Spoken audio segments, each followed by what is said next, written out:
Muy buenos días, queridas mujeres de oración.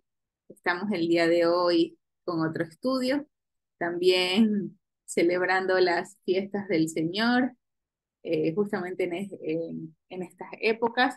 Bendito sea el Señor. También como esto va a quedar grabado, a pocas semanas de poder tener a mi bebito ya en brazos. Bueno, ya está conmigo, pero falta que esté afuera. Así es que hoy vamos a estudiar la segunda carta de Pedro, el primer capítulo, los primeros 9 versículos.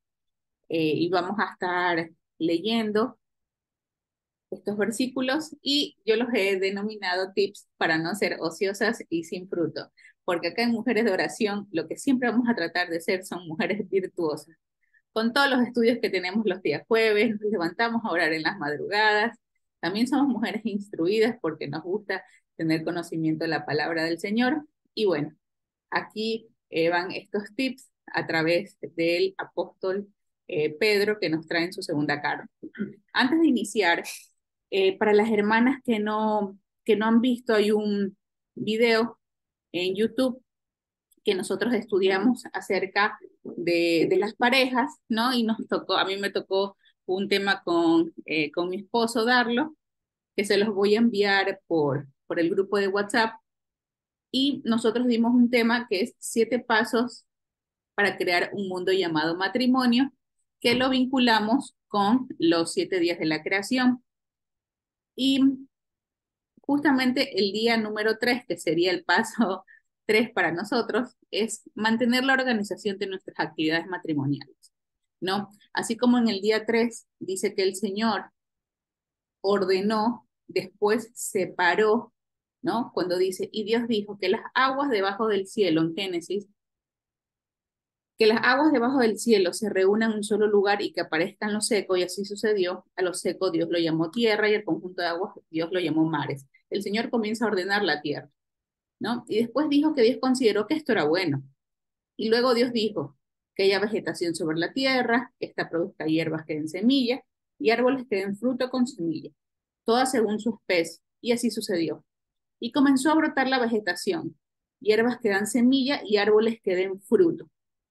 Entonces, nosotros comparamos el matrimonio en el paso, como un paso número 3, separar, mantener la organización de nuestras actividades matrimoniales, espirituales, matrimonio, familia, salud y finanzas, y que estas actividades den fruto, ¿no? Entonces, nosotras, ahora que vamos a ver en segunda de Pedro, justamente con el título, para no ser ociosa y sin fruto, es que el Señor quiere que en nuestros matrimonios nosotros demos frutos como esposas, ¿no? Bueno, ya en Ser Sansón ven a los hombres, nosotros acá en Mujeres de Oración vemos a las mujeres, y nosotras como mujeres en nuestro matrimonio tenemos que dar fruto. Y nosotros lo damos todos los días. Hacemos el desayuno, limpiamos la casa, salimos algunas a trabajar, otras vuelven, que los niños, que todos son frutos, ¿no? Y son frutos de una tarea que el Señor nos ha encomendado. Entonces siempre recordemos que cuando nosotros iniciamos el matrimonio y las que ya tienen un montón de experiencia en el matrimonio, el Señor que ponga en su mente todo el fruto que ustedes han dado en su matrimonio.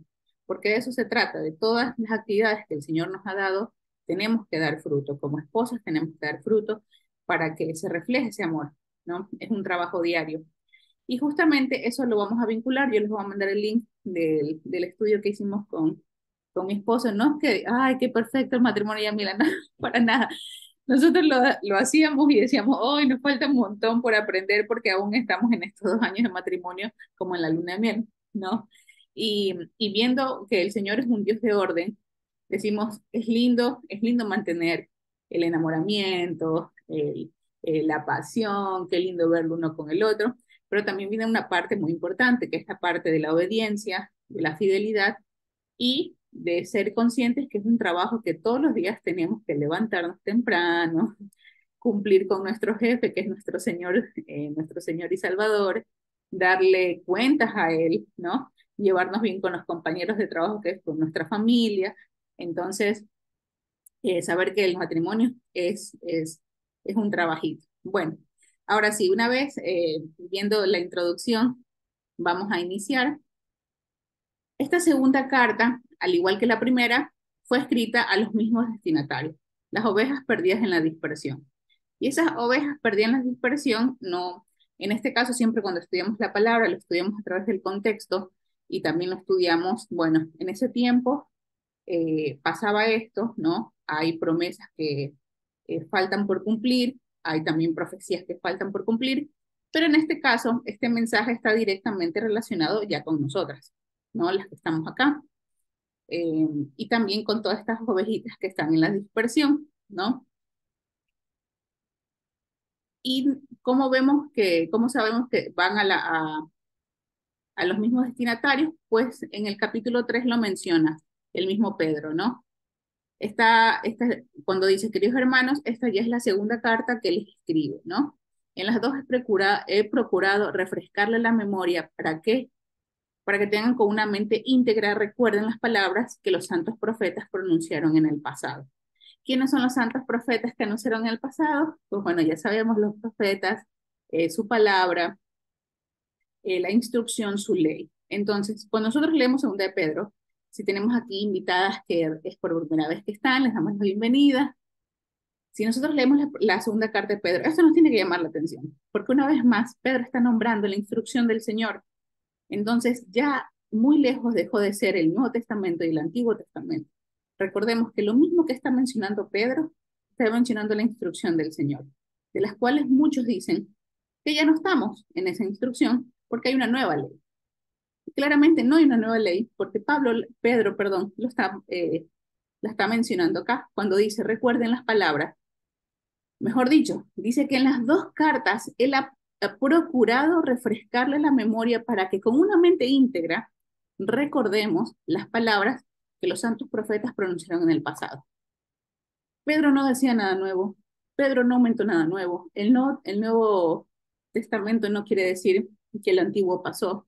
Entonces quiere decir que Pedro estaba incorrecto y no lo es.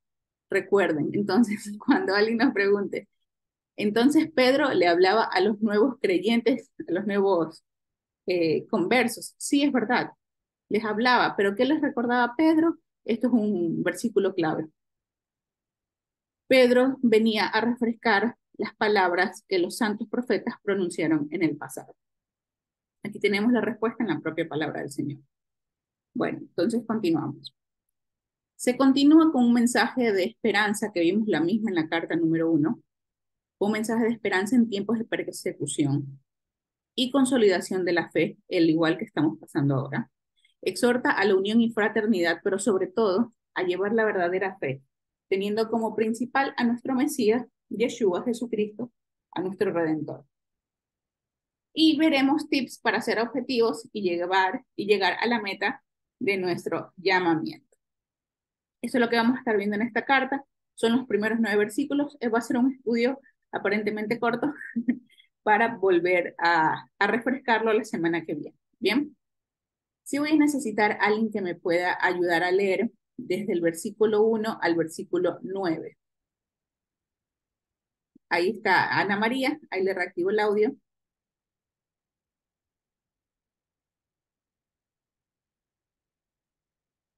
Sí, cómo no. Buenos días a todas. Simón Pedro, siervo y apóstol de Jesucristo, a los que habéis alcanzado por la justicia de nuestro Dios y Salvador Jesucristo, una fe igualmente preciosa que la nuestra. Gracia y paz os sean multiplicadas en el conocimiento de Dios y de nuestro Señor Jesús. Como todas las cosas que pertenecen a la vida y a la piedad, nos han sido dadas por su divino poder, mediante el conocimiento de aquel que nos llamó por su gloria y excelencia, por medio de las cuales nos ha dado preciosas y grandísimas promesas, para que por ellas llegaseis a ser participantes de la naturaleza divina, habiendo huido de la corrupción que hay en el mundo a causa de la concupiscencia. Vosotros también, poniendo toda diligencia por esto mismo, añadid a vuestra fe virtud, a la virtud conocimiento, al conocimiento dominio propio, al dominio propio paciencia, a la paciencia piedad, a la piedad afecto fraternal y al afecto fraternal amor. Porque si estas cosas están en vosotros y abundan, no os dejarán estar ociosos ni sin fruto en cuanto al conocimiento de nuestro Señor Jesucristo. Pero el que no tiene estas cosas tiene la vista muy corta, es ciego, habiendo olvidado la purificación de sus antiguos pecados.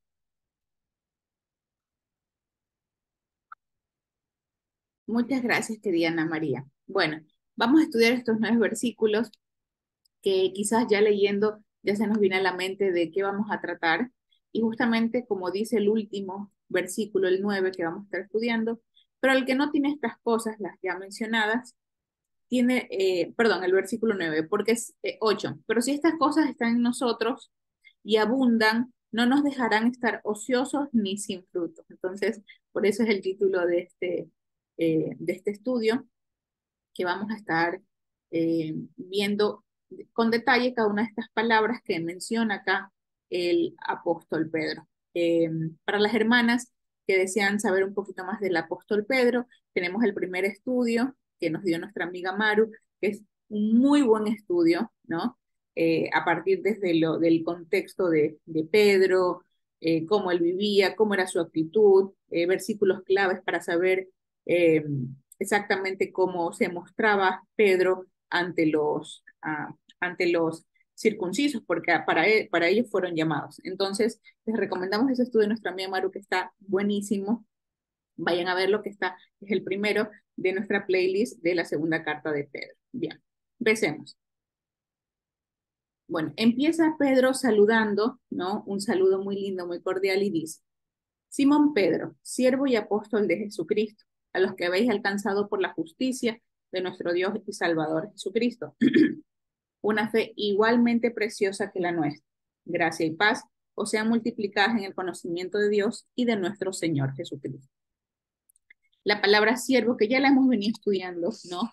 En su original, es un esclavo, directamente, dedicado a otros sin tener en cuenta sus propios intereses. Pedro, estamos con paz. Pedro, automáticamente, él se denomina un esclavo, ¿no? Y esta palabra esclavo es sin tener en cuenta nuestros propios intereses. Entonces, nosotros a veces le decimos, Señor, queremos esto, necesitamos lo otro, Señor, ¿por qué me pasa esto a mí? Es normal de una alteración de nuestra carne, ¿no? eh, Decirle esas palabras al Señor muchas veces dependiendo de lo que estamos pasando, pero recordemos que somos siervas, ¿no? No, el siervo trabaja muchas veces, según esta palabra, sin un pago, es trabajar única y exclusivamente para servirle al amo, y en este caso nuestro Señor Jesucristo. Y la palabra apóstol es un delegado, un mensajero, uno enviado con órdenes. Entonces Pedro dice, soy siervo y apóstol de nuestro Mesías. O sea, soy un siervo, alguien que no tiene en cuenta sus propios intereses y a la vez soy un mensajero de su palabra. Y nosotras podemos denominarnos así también, que somos siervas y apóstol del Señor. Por la justicia de Él, ¿no? A los que habéis alcanzado por la justicia de Él, no porque nosotros, como decía el versículo que habla, no por nuestras obras, sino por la justicia del Señor. Ese es el mejor regalo, que nuestras deudas ya han sido pagadas y el Señor sigue trabajando en nosotras. Como dice otro versículo, que Él nos va a seguir perfeccionando hasta la llegada, hasta la segunda llegada de nuestro Mesías. Y es muy lindo como acá Pedro menciona, ¿no? De una manera más poética, vemos en la segunda carta de Pedro, que no la veo mucho en la primera carta, pero en la segunda carta vemos a un Pedro un poco más poético, más apasionado por la palabra, y es muy lindo cómo menciona la fe, porque dice una fe preciosa, ¿no? Es como una fe, está enamorado Pedro de esto. Por eso él se denomina apóstol, porque, bueno, él es apóstol, pero también él, con ansias, él lleva su palabra y de una manera muy poética lo dice, una fe preciosa, ¿no?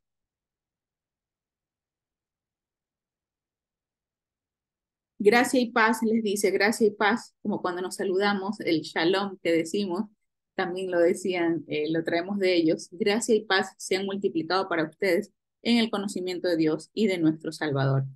Mucha, como dice el Salmo 119, mucha paz tienen los que aman tu ley y no hay para ellos tropiezo. Mucha paz. Nos da paz saber que en conflictos o en problemas que estamos pasando, tenemos la esperanza de que el Señor escucha nuestro clamor, ¿no? De manera personal, y creo que es un sentir de todas las que estamos aquí, que desde que conocemos la palabra del Señor, sobre todo desde que conocemos la instrucción del Señor, si estamos pasando por un momento de angustia, automáticamente, si bien se nos vienen pensamientos de por qué lo estoy pasando, qué he hecho mal, también se vienen pensamientos que nos da, que el Señor nos pone diciéndonos que hay promesas para los que están llorando, para los que están sufriendo, para los que están pasando angustia. Entonces, ese sentir que nosotras tenemos al momento de pasar momentos de aflicción, saber que el Señor está con nosotros, es a través de su palabra, ¿no? Y se nos vienen muchas historias, muchos recordatorios, muchas promesas que el Señor nos ha dejado en su palabra, que nos reconforta el alma a pesar del tiempo duro que estamos pasando. Y por eso dice el Salmo 119, mucha paz tienen los que aman tu ley.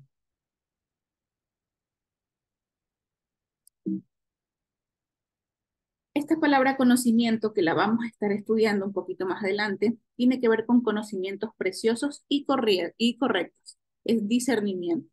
Recordemos que el conocimiento como tal, la palabra, que la vamos a ver un poquito más adelante, pero esta palabra conocimiento que se menciona acá es un conocimiento que tiene que ver con discernir entre el bien y entre el mal, discernir entre lo que es correcto delante del Señor y lo que no es. Eso es un verdadero conocimiento. Ya lo vamos a ver más adelante. Versículo 3.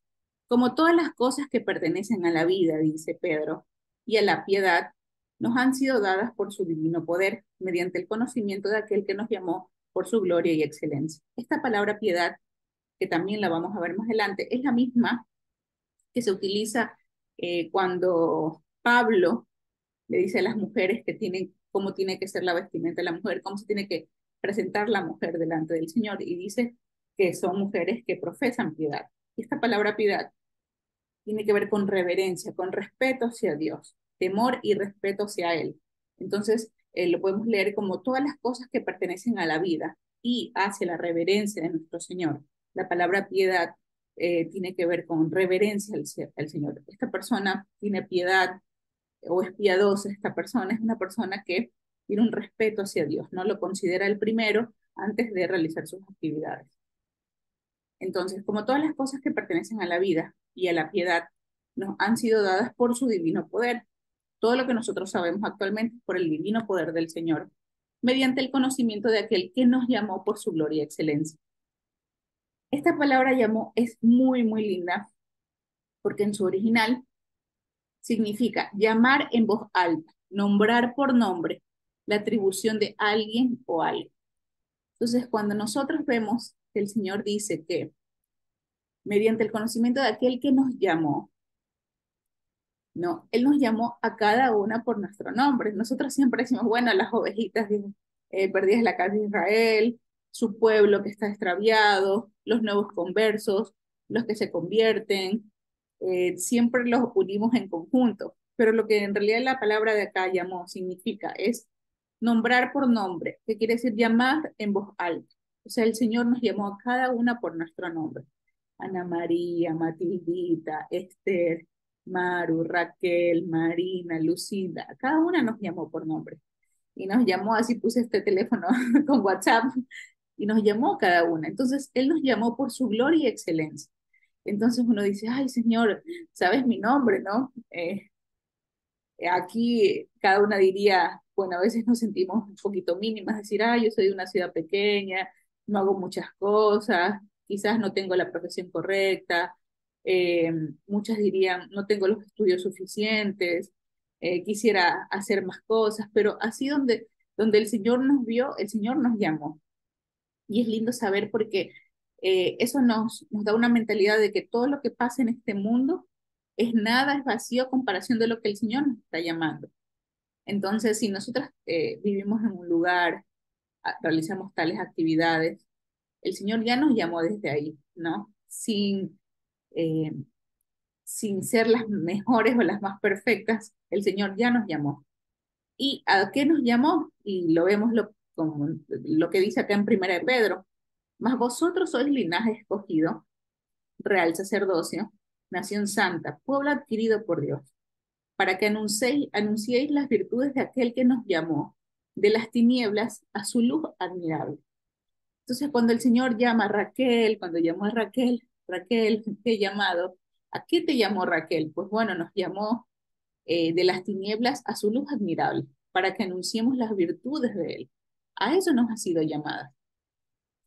Y quizás algunas le han puesto a anunciar sus palabras a grupos pequeños, a sus amigas, a su esposo, a sus hijos, eh, a su madre, a sus hermanas. Entonces, el Señor, donde sea que nos haya llamado, en el lugar donde nos haya llamado, con los recursos que tenemos, a eso nos ha sido, a eso nos ha llamado, a que salgamos de las tinieblas a la luz admirable.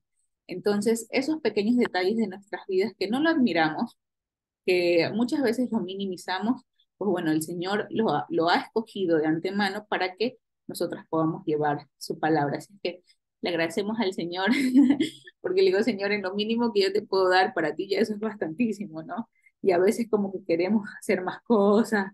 Ay, Señor, no te hice una azúcar bonita, te la hice así nomás. Como dice la señora Esther, me faltó ponerle las luces, que la florcita. Pues bueno, el Señor dice, con las pocas plantitas que acabaste de hacer, que el año que viene va a estar mejor perfeccionada, ya esas pequeñas hojitas están dando testimonio para quien las ve. Así que le agradecemos al Señor por esa bondad y solo lo podemos reconocer a través de su palabra. Versículo 4. Por medio de las cuales nos ha dado preciosas y grandísimas promesas, que lo vemos en su instrucción, en su palabra, para que por ellas llegáis a ser partícipes de la naturaleza divina, habiendo huido de la corrupción. Ya no tenemos, una vez que nos llamó, ya huimos de esa corrupción que hay en el mundo a causa de la concupiscencia. Esta palabra, como tal, el concepto de naturaleza divina, lo podemos encontrar, lo podemos estudiar. Hay muchas cosas que de naturaleza divina, las estuve leyendo un poquito.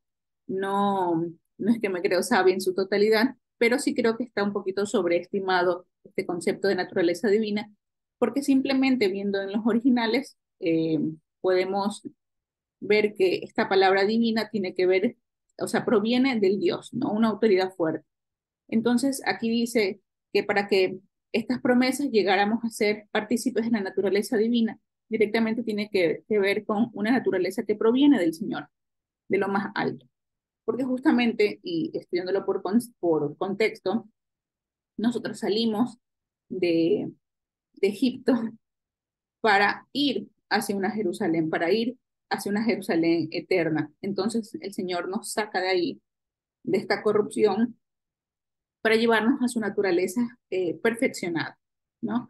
Pero queda en ustedes, queridas hermanas, seguir estudiando este concepto de naturaleza divina. Para mí está bastante claro que, como dice acá en su versículo, en, en su original, es que proviene del Dios, de esta autoridad fuerte. Bueno, entonces, ahí se vienen los próximos versículos, el versículo 5 y 4 que nos menciona. Y les he traído aquí como para que estudiemos un poquito, que lo que el Señor nos ha dado, que es esta fe, le agreguemos virtud, conocimiento, al conocimiento dominio propio, paciencia, piedad, afecto fraternal y amor. Entonces, estos son los tips o, mejor dicho, las palabras claves. Yo lo hice así tal cual en mi Biblia como para siempre recordármelo. Las palabras claves para tener un matrimonio, una vida eh, fructífera, una vida con frutos y una vida llena eh, de mucho trabajo, de no ser mujeres ociosas. Porque ser mujer ociosa no sobre todo quiere decir que no me levanto a barrer, no, no, no. También quiere decir una mujer que no le pone intención a la palabra, que muchas veces le da pereza cumplir la palabra, porque esa es otra, ¿no? Muchas veces estamos en situaciones que el Señor nos ubica, que tenemos que dar testimonio con nuestro ejemplo, pero a veces nos da un poquito de vagancia porque decimos, ay, no, ahí viene tal persona otra vez, tengo que portarme bien con ella. A mí me ha pasado, soy humana, les tengo que decir. Y ahí ya estamos siendo vagas, ya estamos siendo ociosas, porque el Señor nos pide trabajar en todo tiempo y a toda hora. Entonces vamos a estar estudiando estas palabras. Les traje una por una. Hay palabras que si bien no tienen un concepto, no tienen una traducción desde el original, desde el hebreo, sino que directamente desde el griego, porque recordemos que hay conceptos que vemos acá que se terminaron de afinar en la época de los apóstoles, que era una época greco-romana. Recordemos eso. Entonces, sí hay conceptos que utilizaban los apóstoles que no tenían en sí un significado dentro del hebreo, pero sí dentro del contexto greco-romano. ¿Bien?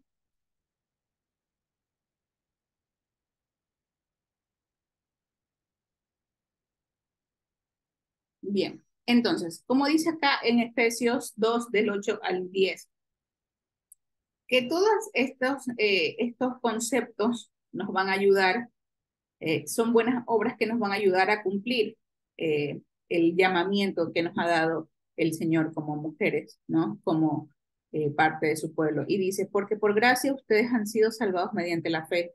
Esto no procede de ustedes, sino que es un regalo de Dios. Y no por obras, y no por obras, para que nadie se jacte, no por obras, porque somos hechura de Dios, creados en Cristo Jesús para buenas obras, las cuales Dios dispuso de antemano a fin de que las pongamos en práctica. Todas estos conceptos los tenemos que poner en práctica porque son buenas obras y las vamos a ir estudiando acá.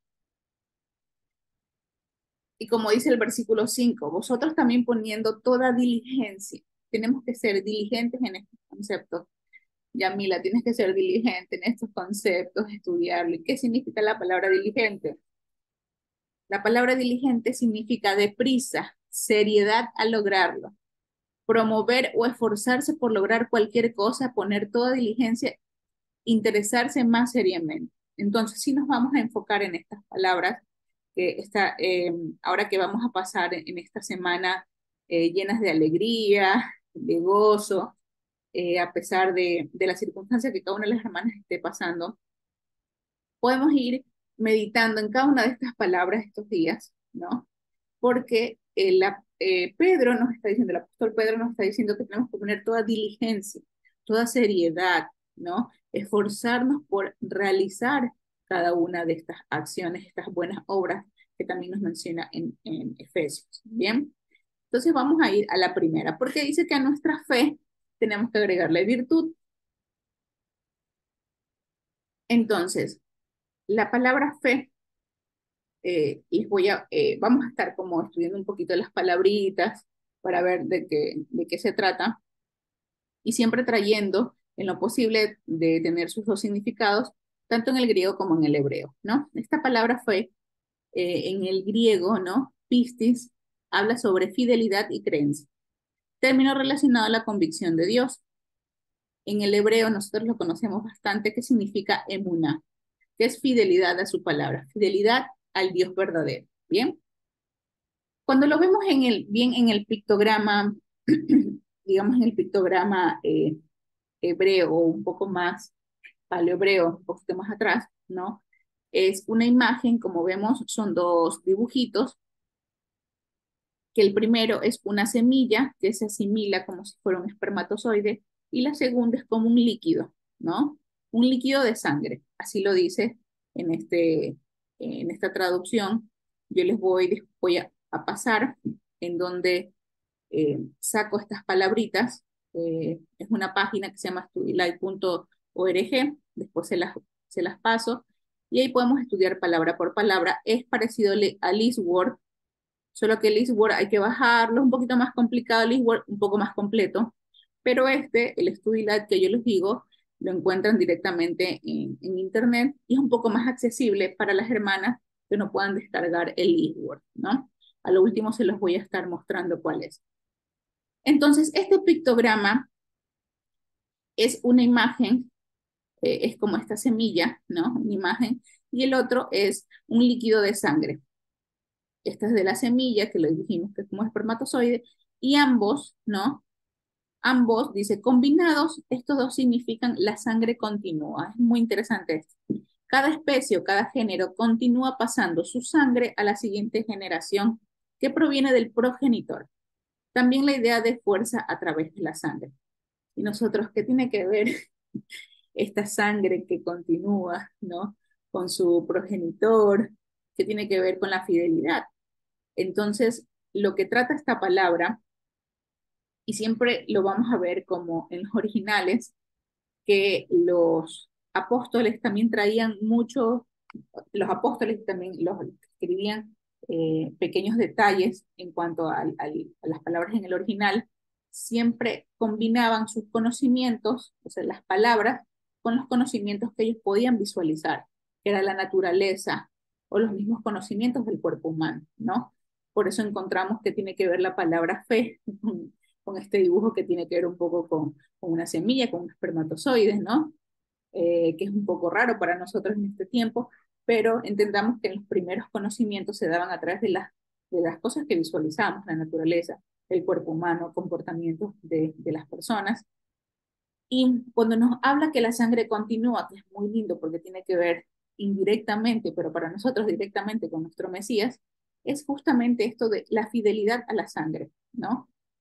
Nosotros, como lo dice acá esta palabra fe en su original, tiene que ver con que somos firmes, somos fieles porque venimos de un solo progenitor. Tenemos la misma sangre que él, ¿no? Nuestros hijos mantienen nuestro apellido, mantienen nuestra sangre y nuestra sangre sigue de generación en generación. Entonces ellos son fieles a nosotros por la sangre, porque es parte de nuestra familia, porque es parte de quienes somos a través de nuestro cuerpo, de nuestra sangre, de nuestros genes. Y lo mismo pasa acá. Nosotros podemos decir, somos fieles a su palabra, pero ¿por qué somos fieles a la palabra del Señor? Porque venimos del mismo progenitor.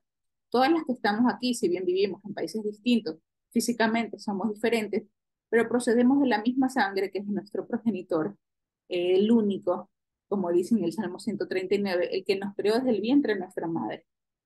Entonces es lindo saber que somos fieles a su palabra porque provenimos del mismo progenitor, de nuestro Padre, y que la sangre de él continúa. Entonces uno dice, wow, estos pequeños dibujitos, ¿no? ¿Quién iba a pensar que vamos a estar estudiando en estos tiempos emojis paleobreos muy antiguos, los vamos a estar estudiando ahora? Y es muy lindo saber cómo ellos se comunicaban en ese momento y tiene total validez para nosotros en los tiempos actuales. Entonces siempre recordemos esto. ¿Por qué tenemos esta emuná? Si bien fue por gracia del Señor, pero también es porque nosotros venimos de la misma sangre, tenemos el mismo linaje, del mismo progenitor venimos, entonces nosotros continuamos con la misma, la sangre de nuestro Mesías continúa en nosotros porque somos una sola familia. Y ahí para las hermanas que no han estudiado el curso básico, las invitamos al curso básico para que podamos estudiar la historia de una familia. Y ahí todo el rompecabezas, como decía Joseph, todo el rompecabezas se comienza a armar y todo tiene sentido. ¿Bien? Entonces continuamos. En Hebreos 11:6 dice, en realidad, sin fe es imposible agradar a Dios, ya que cualquiera que se acerca a Dios tiene que creer que Él existe y que recompensa a quienes lo buscan. Este versículo no tiene mayor significado para nosotros después de haber estudiado la palabra fe. Bueno, porque siempre se decía, sin fe es imposible agradar a Dios. Nosotros nombramos esa frase, ese versículo, siempre nombramos ese versículo, sin fe es imposible agradar a Dios y lo nombramos y predicamos con ese versículo. Yo me río porque yo predicaba un montón con ese versículo. Y ahora digo, ay Señor, lo nombraba tanto, pero no entendía lo que era fe. Y obvio que es imposible, sin fe es imposible agradarte, porque primero te tenemos que reconocer como nuestro progenitor, tenemos que reconocer como nuestro Dios supremo, saber que la palabra fe también tiene que ver con fidelidad hacia tu palabra, ¿no? Entonces, eso es muy hermoso.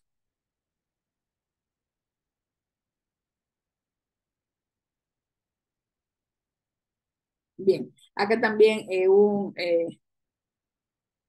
claro, es que este estudio me ayudó a mi esposito también a estudiarlo y él me manda me envía para Mujeres Oración lo siguiente, dice, también se puede poner el ejemplo como el primer paso para hacer un llamamiento personal, que debemos empezar con fe, con la constancia de esperar. Sabemos que va a pasar aunque no los vemos, ¿no? Es verdad, sabemos que no va a pasar, lo tenemos que ver. Así que muchas gracias ahí a mi esposa que me mandó ese comentario del estudio que también está escuchando. Bien, así que es muy linda la palabra fe. La verdad es que yo cuando la vi dije, Señor, qué lindo, ¿no? Y saber todas las que están aquí, que tienen a sus hijos, las próximas que van a tener a sus hijos, saber que de esa sangre, ¿no? Ellos siempre les serán fieles a ustedes, porque ya están automáticamente adheridas a su sangre quienes son ustedes. Entonces, debajo de la palabra fe, vamos a poner fidelidad a su palabra, ¿no? Y después ya recordamos que tiene que ver con esta misma sangre que continúa, que recorre de generación en generación. Bueno, dice que a esta fe le vamos a agregar virtud, ¿no? ¿Y qué significa la palabra virtud?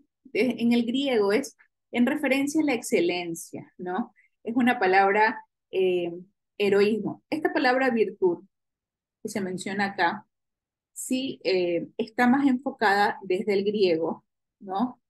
Porque en aquel momento existían muchas peleas heroicas. Recordemos que en greco-romano ya existían obviamente estas peleas más heroicas en el cual lo hacían primero por fanatismo, por una manera de espectáculo, ¿no?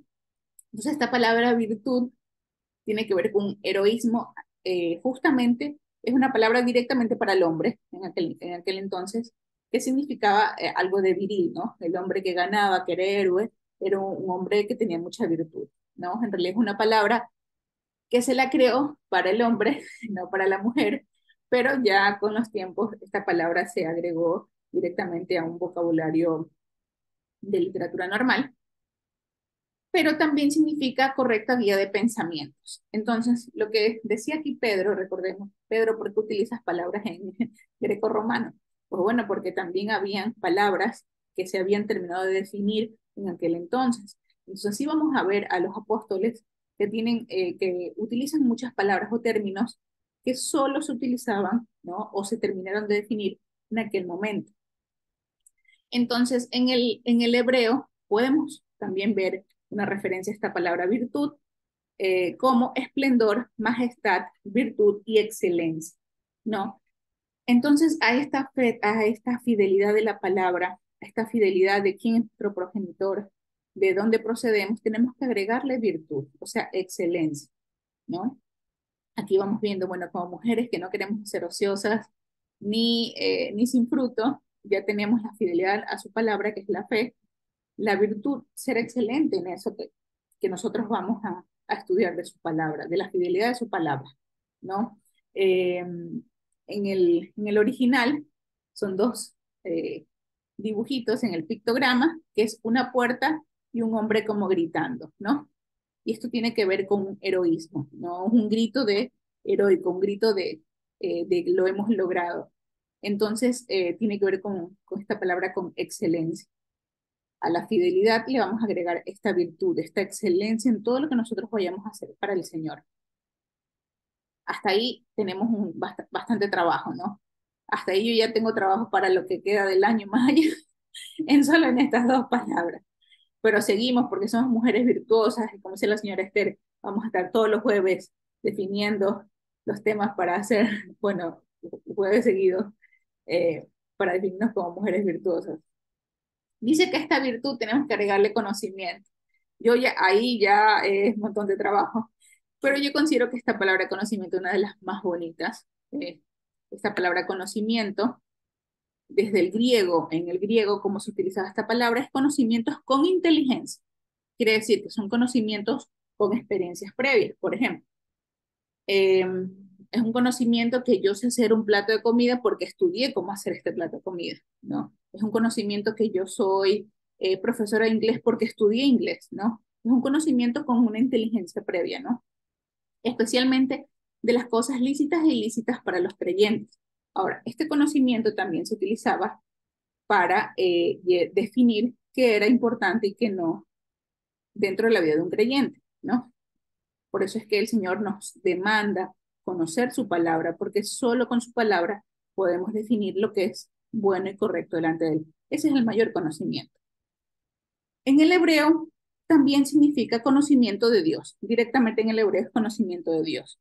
Y es muy interesante porque en el pictograma, en el original, es un ojo y una puerta.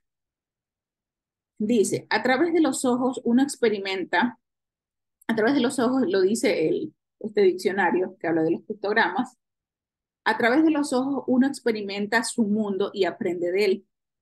Combinadas estas dos imágenes, ¿no? Significa la puerta del ojo. El ojo es la ventana al ser mismo del hombre. La experiencia se adquiere mediante la observación visual. El conocimiento se logra a través de esta experiencia. ¿Qué quiere decir? El conocimiento, según los hebreos desde el pictograma, venía a través de todo lo que veíamos, ¿no? Por eso dice que la observación es el primer paso para el conocimiento. No es el estudio, no son las palabras, es la observación. Por eso siempre me llevo un consejo muy lindo que Joseph nos daba cuando estábamos en México, que si nosotros estamos pasando por un momento de angustia, por un momento de indecisión, que salgamos a dar una vueltita y admiremos la naturaleza. Veamos que cómo está hecha una flor, una hoja, algo de la naturaleza, cómo fluyen los ríos, porque ahí podemos ver la plenitud del Creador, de cómo en su complejidad hizo algo que nosotros lo podemos disfrutar sin saber que lo estamos disfrutando. Entonces, cuando estaba analizando esta palabra conocimiento, se me vino solamente, y es verdad, a través de la observación es el primer paso al conocimiento. Si nosotros, si el doctor quiere saber qué le está pasando al paciente, lo observa. Vamos a observar al paciente, ¿no? ¿Qué está pasando? Para las que tienen a sus esposos, lo observan. ¿Qué está pasando? No es el mismo de siempre, te sucede algo, lo mismo con el hijo, está actuando raro hace unos días por la observación, porque como ya tenemos un conocimiento previo de cómo es la persona a través de la observación, decimos si está bien o está mal, ¿no? Así también en los trabajos, nosotros comenzamos a observar, por ejemplo, no me salió bien un proyecto, ¿por qué no me salió bien ese proyecto? Vamos a analizarlo, vamos a observar dónde fue el error. Entonces, la primera partida de un conocimiento tiene que ver con la observación. Yo me quedé impactada, la verdad, y analizando un poco más esta palabra, los grandes próceres de la historia que escribían eh, bueno, sobre todo lo que nosotros podemos ver acá, ¿no? Los filósofos, los que escribían acerca de las teorías, primero observaban el comportamiento de eso lo que querían escribir o analizar. Así es que ya sabemos que el primer paso para el conocimiento es la observación. Por eso dice acá desde el original, ¿no? La experiencia se adquiere mediante la observación visual. Observamos, ¿no? Sentimos también.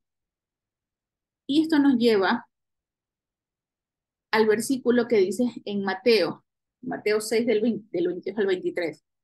La lámpara del cuerpo es el ojo, así que si tu ojo es bueno, todo tu cuerpo estará lleno de luz, pero si tu ojo es maligno, todo tu cuerpo estará en tinieblas. Así es que si la luz que hay en ti es tinieblas, ¿cuántas no serán las mismas tinieblas? Entonces, lo que nos dice acá en Mateo es, todo lo que nosotros podamos observar, siempre recordemos eso, bueno, eso es lo que yo me llevo, ¿no? Todo lo que nosotros observemos es conocimiento para nosotros. Si nosotros observamos cosas que no le agradan a Dios, será un conocimiento no agradable a Dios que estamos agregando a nuestra vida. Pero aún así, si cada día observamos, cada día nos interesamos por observar cosas que le agradan al Señor, claramente ya estamos llenas de su conocimiento, ¿no? Eso a mí me impacta mucho porque yo viniendo desde ser diseñadora, me gusta mucho lo visual, casi no soy de palabras, soy más de dibujitos, de gráficos. Es interesante ver cómo los gráficos se quedan en tu cabeza, ¿no? Y eso me pone a pensar de los temas que siempre hablamos, de las redes sociales, de todo lo que vemos, ¿no? Que a veces se sale alguna imagen no prudente y automáticamente nuestros ojos como que, ay, no, estamos viendo algo incorrecto, o estamos viendo una película y pasan ciertas imágenes que no son correctas. Bueno, todo eso que nosotros logramos ver son conocimientos, ya sean agradables o no agradables delante del Señor. Ana María también nos dice acá, el método científico, claro, el primer método científico es la observación, ¿no? Al observar y el analizar en la observación, tenemos eh, podemos sacar conclusiones.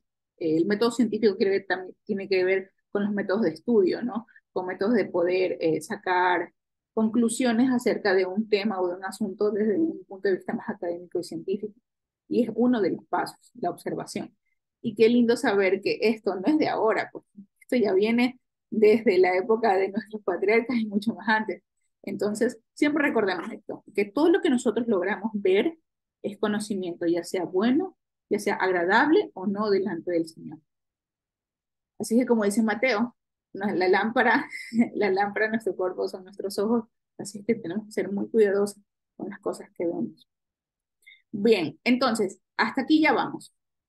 La fe, que es fidelidad a su palabra; virtud, que lo tenemos que hacer todo con excelencia; conocimiento, conocimiento de las escrituras, pero también la observación, ojo con todo lo que vemos, todo lo que apreciamos del Señor, y a este conocimiento, a esta fe, a esta virtud, a este conocimiento, el dominio propio.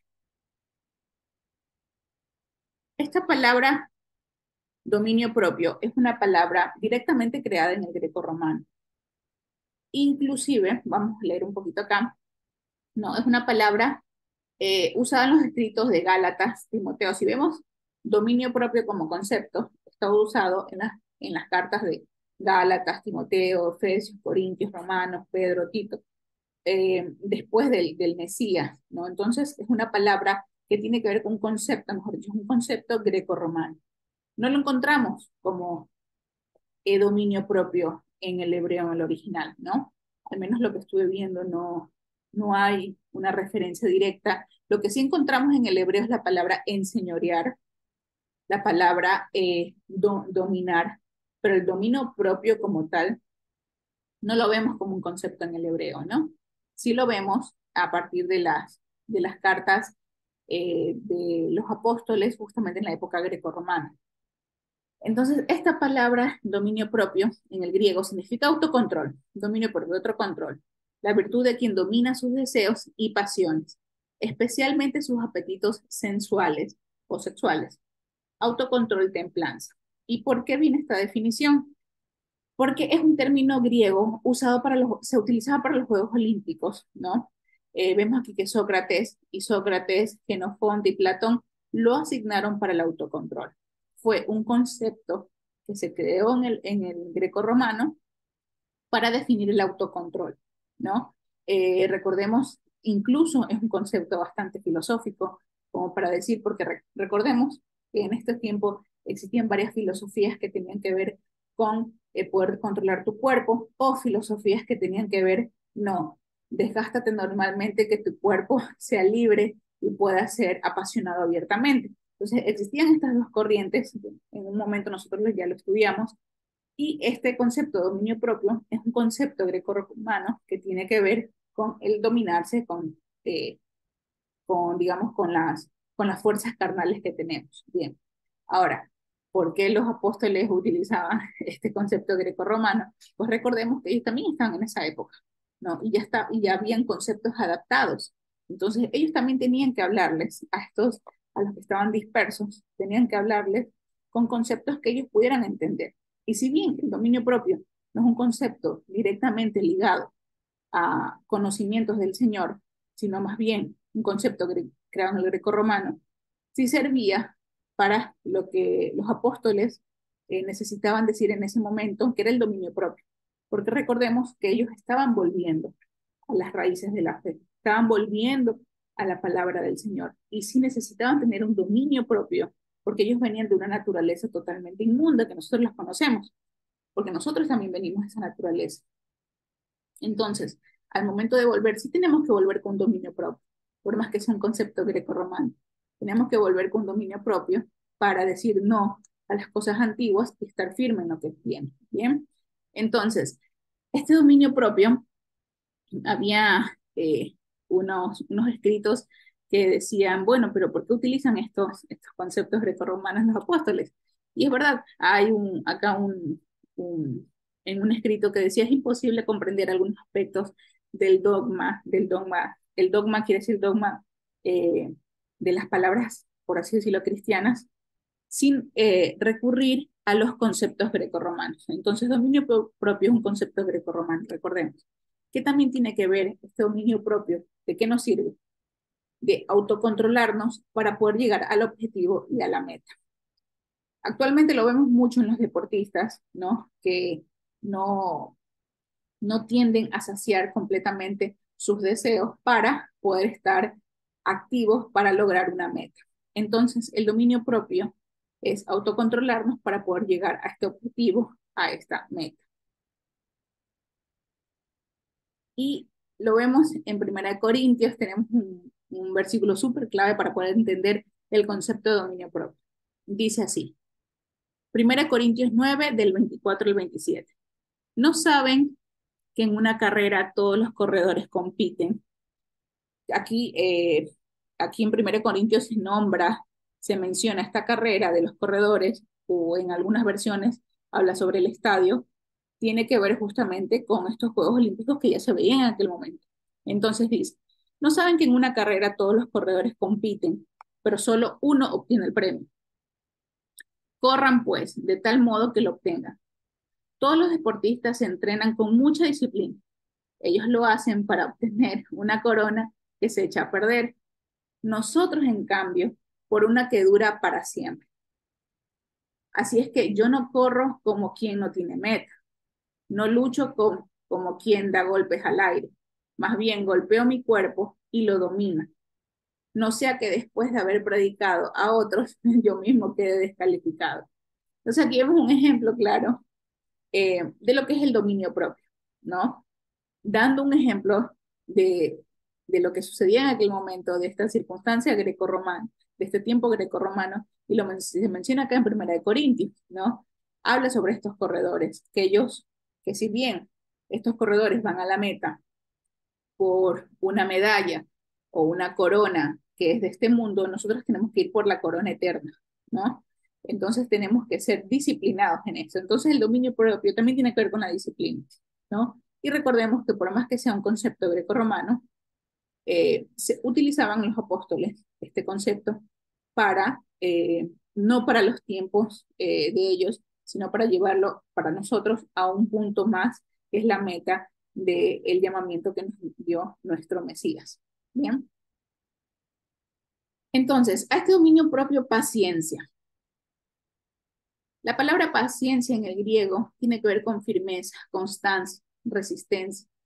Un paciente firme esperando, ¿no? Como siempre dice mi esposo, el paciente se llama paciente porque tiene que tener paciencia, que lo llamen cuando van en el hospital y le dicen, ya doctor, atiéndame. Usted se llama paciente, el paciente tiene paciencia. Entonces, la paciencia es un paciente firme esperando, un paciente duradero, ¿no? Señor, ¿quiere decir que tenemos que tener paciencia duradera? Sí, siempre.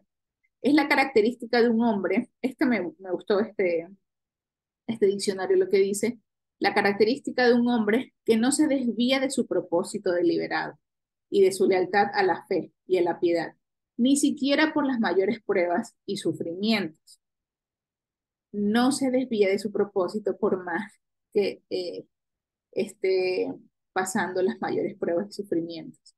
Y yo creo que esta es la frase, o mejor dicho, la condición de creyente más dura, que es mantenerse firme. Como decía en una de las parábolas, ¿no? Que la semilla cayó en cierto tipo de tierra, que ese tipo de tierra era una persona que era un creyente, que cuando venía las pruebas se olvidaba del Señor. Entonces, no seamos ese tipo de semillas. La paciencia que el Señor implora de nosotros es mantenernos firmes a pesar de las mayores pruebas y sufrimientos. Y quizás, obvio, todas las que estamos aquí hemos pasado pruebas y sufrimientos, unas mayores que otras, y saber que se conectan, que vemos ahí como arroz, que ella afina colores para definir la palabra del Señor. Ese tiempo que nosotros dedicamos al Señor es estar firme, a pesar de la prueba, ¿no? A pesar de la prueba me conecto a escuchar la palabra del Señor, a pesar de la prueba me siento a estudiar su palabra, a pesar de la prueba oro en todo tiempo, en el colectivo, en la calle.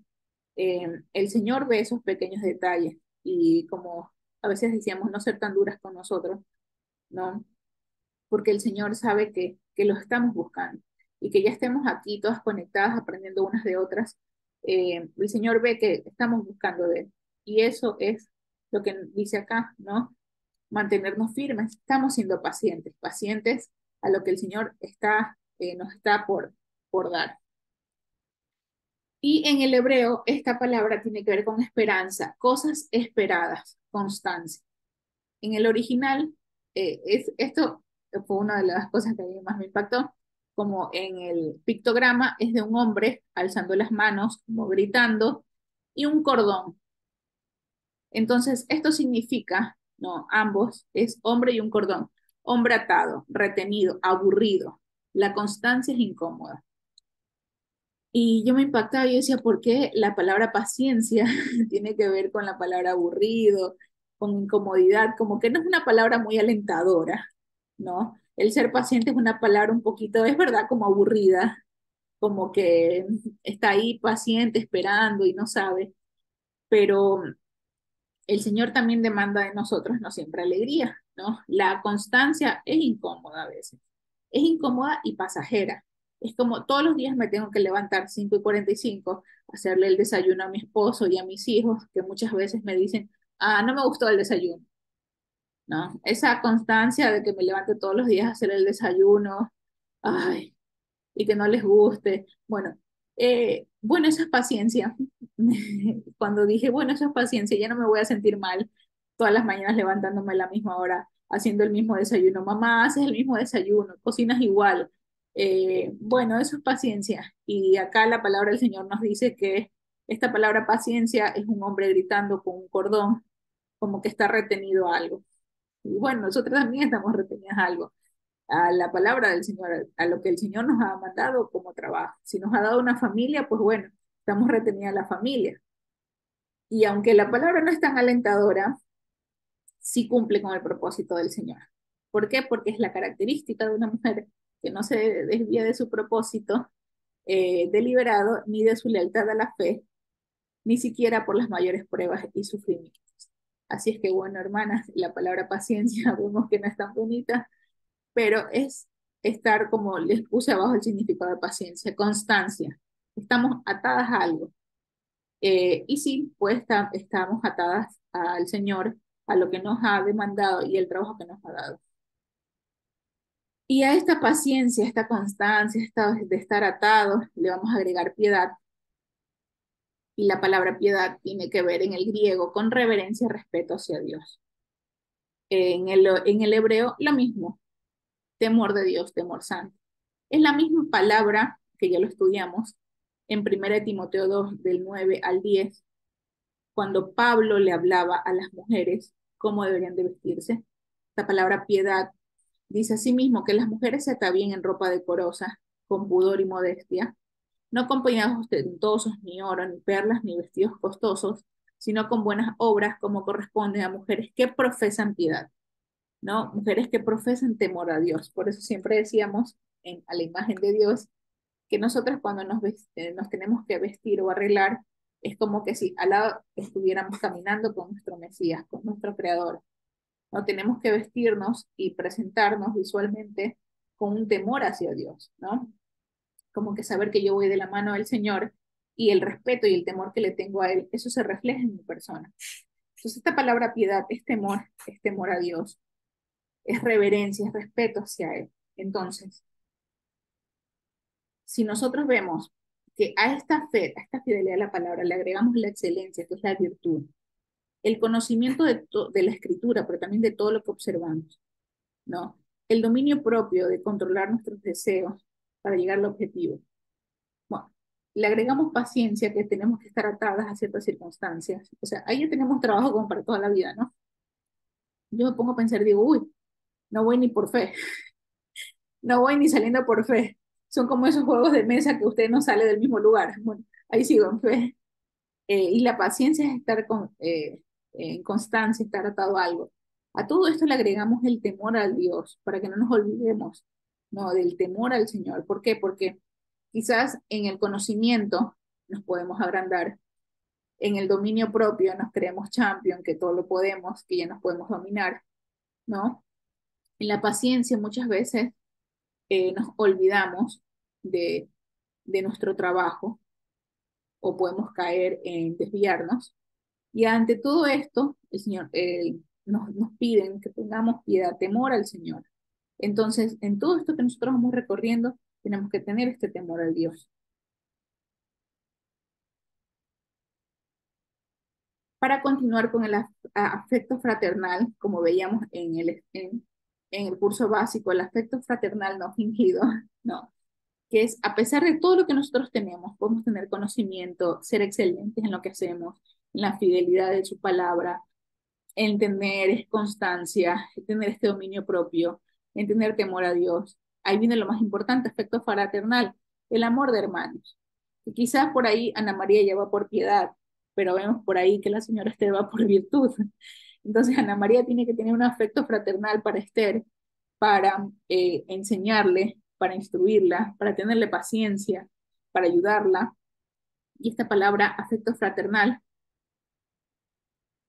es directamente, vemos que también es un concepto grecorromano, pero es un concepto creado, ¿no? Y lo vemos en los escritos, sobre todo de los apóstoles. ¿Y por qué nació este concepto de afecto fraternal? Justamente para los nuevos creyentes. Amor de hermanos o hermanas, un amor fraternal. Para los creyentes fue este concepto realizado. ¿Por qué? Porque no era como en la época de los patriarcas, que eran familias, ¿no? Eran familias y yo sabía que tenía que amar porque era mi hermano, era mi mamá, nos toca amarlos. Pero en este tiempo de los apóstoles son nuevos creyentes, son como aquí las mujeres de oración, no provenimos de la misma familia, de los mismos apellidos. Como dirían psicólogos modernos, tengo la opción de quererte o no, ¿no? Pero acá lo que nos dice el Señor es que sí tenemos que querernos, sí o sí, porque este concepto de afecto fraternal justamente fue creado para los nuevos creyentes, para que recordemos quién es nuestro único Dios, quién es nuestro creador. Entonces fue creado para los nuevos creyentes, o sea, este concepto fue creado para nosotros, el afecto fraternal, amor de hermanos. Como dice en Hebreos 13, incluso en Hebreos 13 dice que uno de los deberes cristianos es permanecer en el amor fraternal. Entonces, la próxima vez que recordemos o veamos esta palabra afecto fraternal, recordemos que fue creado para nosotras, para los nuevos creyentes, para los que vuelven, ¿no? ¿Por qué? Porque como no te conozco, no crecí contigo, no sé quién tú eres, pero te tengo que amar. ¿Por qué? Porque amamos al mismo Dios y creemos y seguimos a nuestro único creador. Y a este afecto fraternal, lo más importante, el amor. Pero ¿por qué el último el amor? ¿Por qué no tiene que ser primero el amor? Pues bueno, el Señor, recordemos que es un Dios de orden y asumimos que Pedro estaba guiado por el Espíritu del Señor en este orden también. Y bueno, directamente el amor es a través de la cruz. No, no creo que haya un significado más amplio.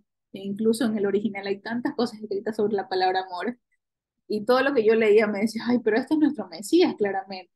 Entonces, el amor, lo más importante es la cruz. Y ahora entendemos por qué los apóstoles, de todo lo que nombraban, de los conocimientos, de la ley, de la instrucción, nombraban primero el Mesías. No te olvides de quién es el Mesías, de quién es el que murió en la cruz por nosotros. Como dice en Hebreos 2:9. Sin embargo, vemos a Jesús, el Yeshua, nuestro Mesías, que fue hecho un poco inferior a los ángeles, coronado de gloria y honra por haber padecido la muerte.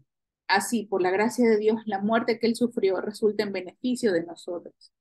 Entonces, cuando vemos este cuadro, eh, es un cuadro, wow, vamos a trabajar en la excelencia, en el conocimiento, en todo.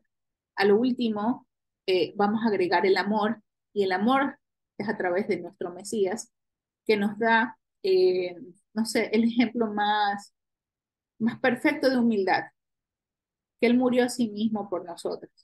Entonces no hay un amor más supremo que eso. Entonces el Señor nos pide amor, nos pide afecto entre hermanos, que a pesar de todos los conocimientos que podamos tener, toda la excelencia, toda la disciplina que podamos tener, como dice el versículo, en mi debilidad tú te haces fuerte.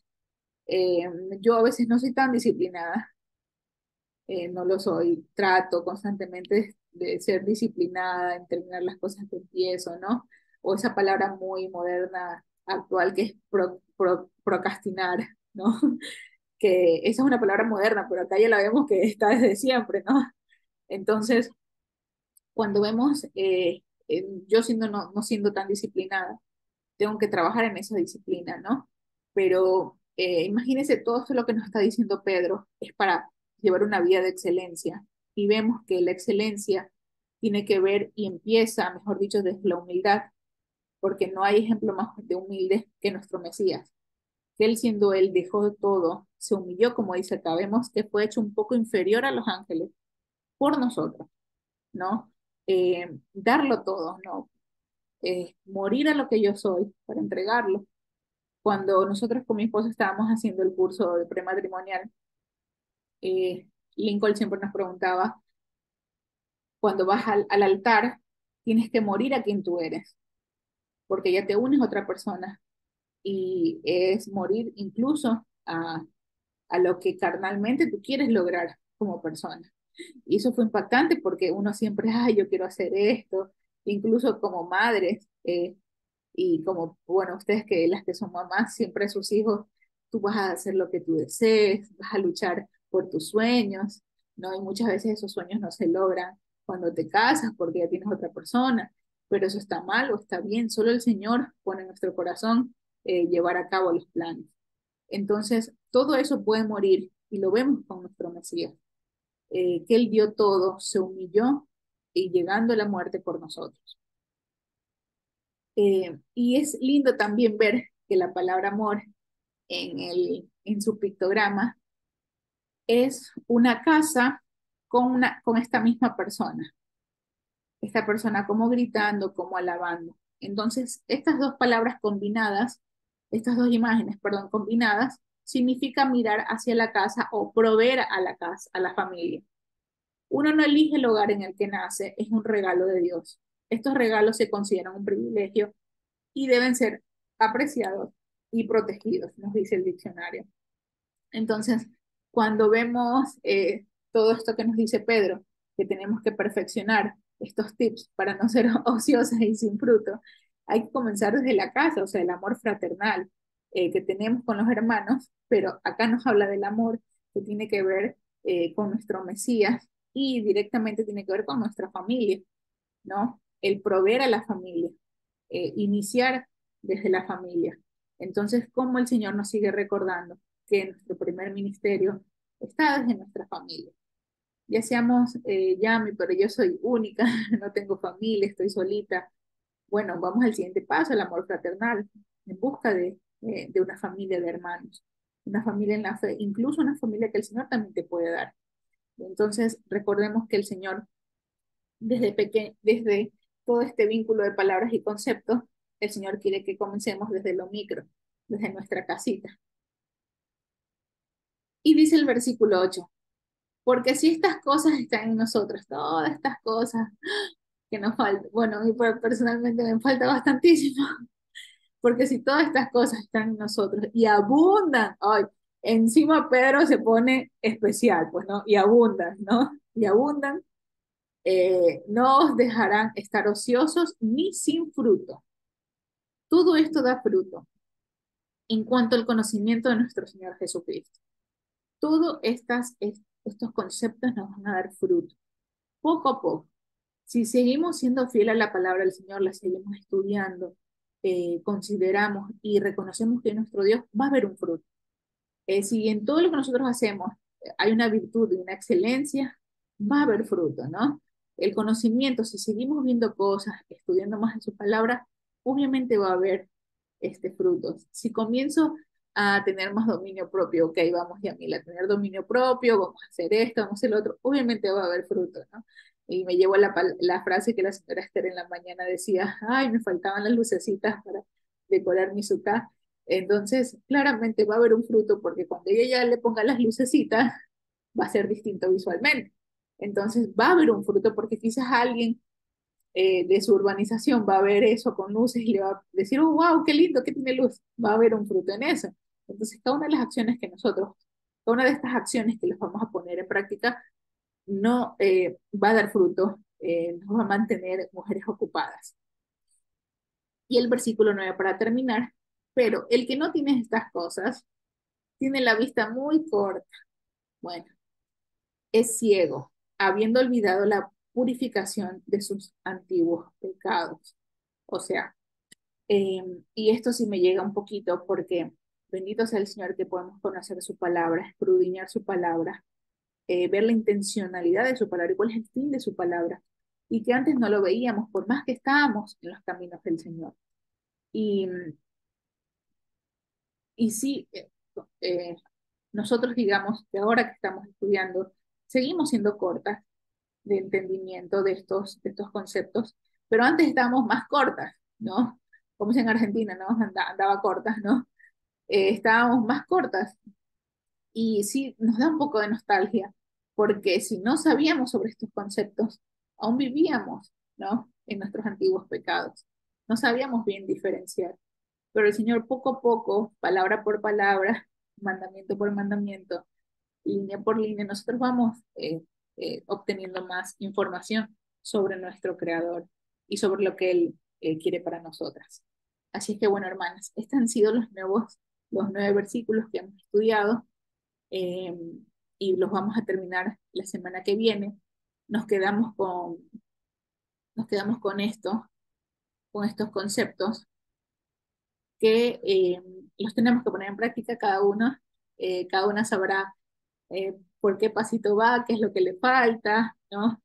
Estudiémoslos por completo. La verdad es que esto para mí ha sido bastante impactante eh, y decir, Señor, todo esto me va a dar fruto y me va a tener como una mujer ocupada, ¿no? Y recordemos que nosotras como mujeres de oración en nuestros hogares tenemos que dar fruto. Así es que vamos a terminar orando al Señor. Vamos, ahí está. Gracias, Señor. Gracias, Padre amado, Señor, por esto que hemos visto el día de hoy, Señor, cada una de tus palabras, tus conceptos, Padre. Gracias por la sabiduría que les dabas a los apóstoles que pudieron escribir tu palabra, tus escritos, Señor, y que nosotros podemos acceder a ellos, Señor. Gracias, papá.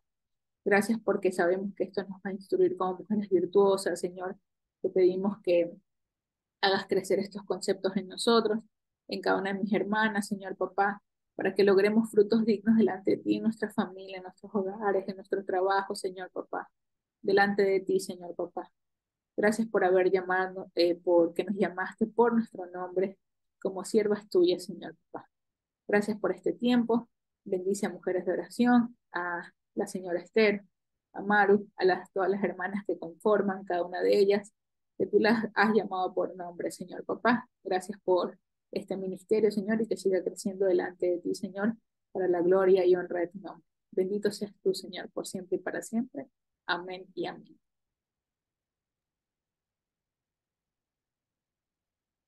Amén, amén, amén. Gracias, Yamilita.